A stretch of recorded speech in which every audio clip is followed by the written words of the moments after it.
Queridos irmãos e irmãs, você que nos acompanha através da TV Aparecida, nós estamos acompanhando o Evangelho de São Lucas nas nossas celebrações semanais.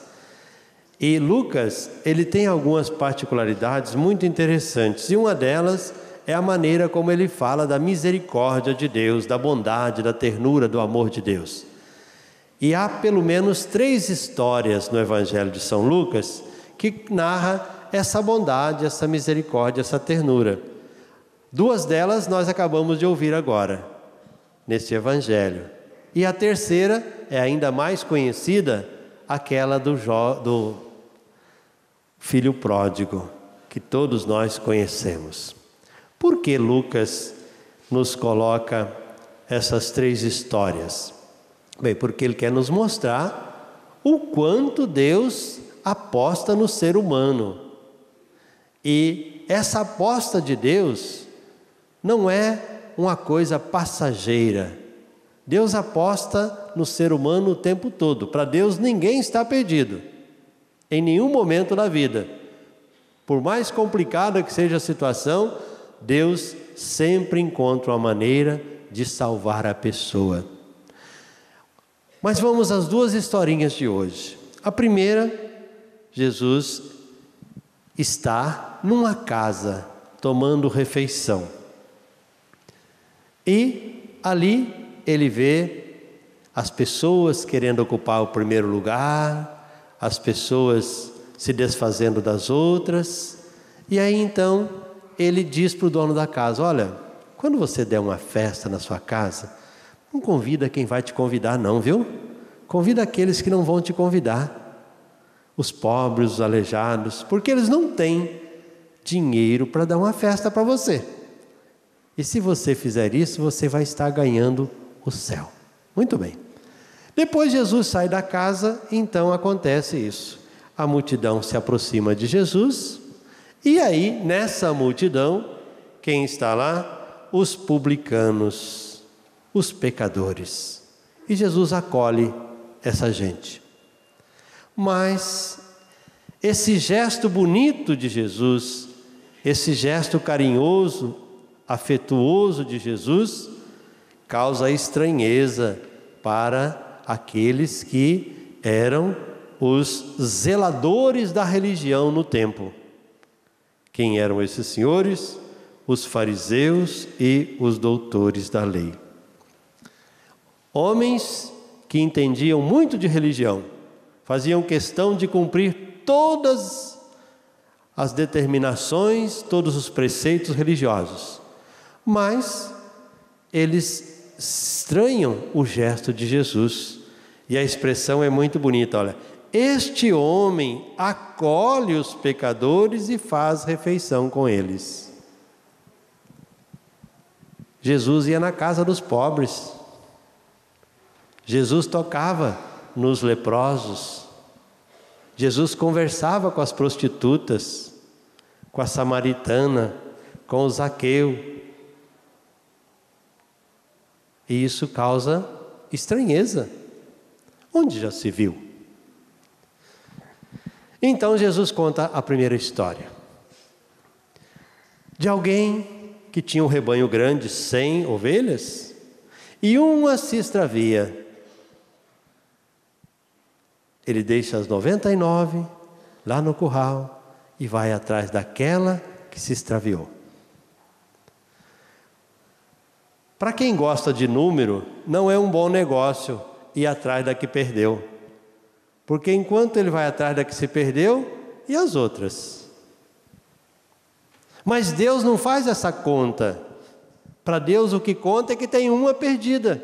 E é essa que precisa ser agora procurada.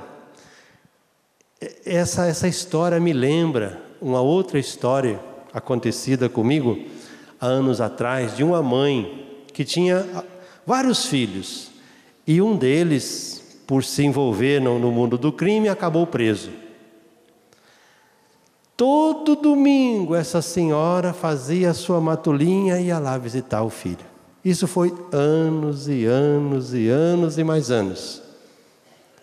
Os outros ficavam em casa e ela ia. Isso me lembra essa ternura materna de Deus, que é capaz até de, num dia de domingo, a mãe ia visitar o filho preso. Que era o dia de visita, era o único que ela podia e o único que, lá onde o filho estava preso, se permitia. O amor faz a pessoa esquecer as lógicas mercadológicas, né? Para ser redundante, como se gostam de dizer os entendidos no mundo da linguagem, da linguística.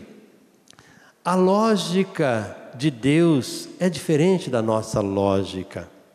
Para o mercado, 99 vale muito mais do que um, não é assim? Que se dane aquele que se perdeu, perdeu só um, né? Mas para Deus não é assim. Bom, então Jesus conta a segunda história. Uma mulher que perdeu uma moedinha. Ela tinha 10, perdeu uma. Ela revirou a casa inteira. Imagine só, você revirar a casa inteira e tira guarda-roupa para cá e puxa o sofá para lá e vira o fogão para encontrar uma moedinha. E as duas histórias terminam do mesmo jeito. Alegria. Alegrai-vos comigo, porque eu encontrei a minha ovelha perdida. Alegrai-vos comigo, porque eu encontrei a moeda que eu tinha perdido. E Jesus conclui dizendo assim, que no céu vai ter muito mais alegria entre os anjos de Deus por um só pecador que se converte. Olha só o tamanho do amor de Deus para com o ser humano. E em contrapartida, e aí tem sempre o outro lado da história, na primeira leitura, São Paulo escrevendo aos cristãos de Filipos, por isso eles são chamados de filipenses, São Paulo diz assim, irmãos, os verdadeiros circuncidados somos nós. Circuncidados era uma realidade própria do judaísmo.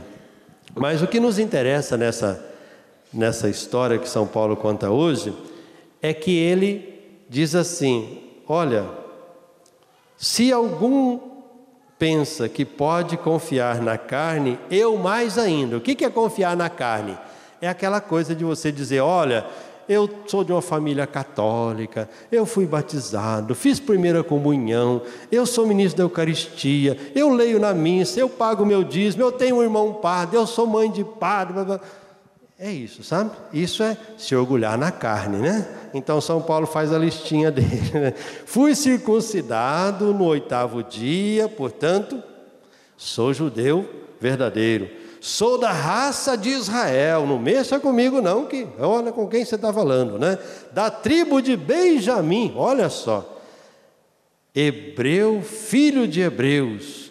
Em relação à lei, sou fariseu, quer dizer, entendido de religião e cumpridor da religião.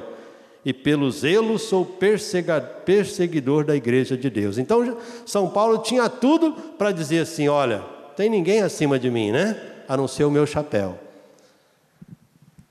Mas ele diz, nada disso me vale. Nada disso me vale.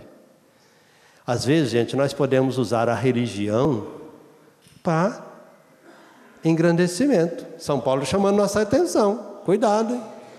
Cuidado. Quantas vezes nós padres, né, por escutar o povo todo dia, a gente se depara com essa situação. As pessoas que fazem questão de enumerar quantas coisas fazem na igreja em favor dos outros, mas e aí? De repente aquele pecador que nem foi batizado, que nem isso, que é muito mais amado por Deus. Por quê? Porque aquele nunca vai se orgulhar de nada, coitado. Ele não tem do que se orgulhar. É aí que está a diferença entre uma história do Evangelho de hoje e aquilo que às vezes é prática nossa. Buscar os primeiros lugares, gostar de se engrandecer com aquilo que nós praticamos, até mesmo de religião. Olha, seu padre, eu pago o dízimo, viu? Mas o dízimo é obrigação, né? Não é vantagem. Eu não faço mal para ninguém, mas qual que é a vantagem? A desvantagem é fazer o mal, né? Graças a Deus você faz o bem, né? Graças a Deus. Então, a palavra de Deus hoje, ela nos coloca, de um lado, a nossa arrogância humana, de nos querer, como os fariseus e os mestres da lei, né? Olha só, ele come com pecadores, olha só, ele reza para pecadores, olha só, ele toca. Muitas vezes a igreja também é acusada disso, né? Olha, está mexendo com essa gente. Muitas pessoas têm dificuldade de aceitar as pastorais sociais da igreja. O que são pastorais sociais? Aquelas que mexem com quem está arrebentado, né? Com quem está preso, com quem está no mundo da droga, com quem está na prostituição. E são as tais de pastorais sociais. Por quê pastorais sociais? Porque vão resgatar a dignidade das pessoas. Como aquela história da mãe que eu contei, né? Todo domingo, anos a fio, vai visitar o filho, apostando naquele filho que nunca deixou de ser filho dela. Então a palavra de Deus hoje nos mostra o tamanho da misericórdia de Deus, em contrapartida, aquilo que pode nos deixar fora do reino, a nossa arrogância, o nosso desejo de buscar honrarias, até mesmo com a prática da religião. Nossa Senhora não foi assim, com certeza, né? Nossa Senhora nunca fez questão de dizer, eu sou a mãe do Filho de Deus. Ela podia falar, né? Não fala não. Ela nunca chegou em praça pública e falou, olha, esse aí é meu filho, tá vendo? Faz milagre, esse não, nada disso. Pelo contrário, né? O tempo todo se manteve ali no seu lugar, como nós gostamos de dizer. E na hora da cruz, onde ela estava? Ali, para receber Jesus. Com certeza. Por isso é que nós a chamamos de Santíssima. É a mais santa entre os santos, porque soube viver, contemplar e soube ser serva, como ela mesmo disse no dia que o anjo foi anunciar.